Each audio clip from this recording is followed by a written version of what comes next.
Good evening. Tonight, I'll share a story that many wish they never heard. Listen, and try not to look over your shoulder. 5 friends, Emma, Jake, Lily, Ben, and Luke, decided to spend the night exploring an old, abandoned house at the edge of the village. People said the house was haunted, and that no one who entered at night ever came out the same. The house stood in silence, windows broken, and the walls covered in weeds and thorny vines. The wind howled through the empty hallways, carrying the smell of dampness and decay. "Come on, it's just an old house. Nothing scary can happen," Jake said, trying to calm the group. As they stepped inside, the floors creaked under their feet, and the hallways gave the impression that someone, or something, was watching them from the shadows. Lily suddenly stopped and looked towards the door at the end of the hallway, hearing a soft whisper coming from the darkness.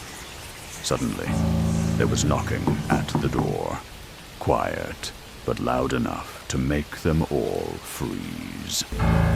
"Did you hear that?" Lily whispered, her voice trembling. Ben stood still, his heart pounding. Slowly, he approached the door and gently pressed the handle. The door creaked open, revealing a hallway even darker and colder than before. Each step echoed through the house, and the atmosphere grew more terrifying. Luke noticed an old painting on the wall, a portrait of a man whose gaze from the picture cuts through your skin and pierces straight into your bones. As they stepped closer, the painting suddenly began to sway on its own. A cold wind rushed through the room.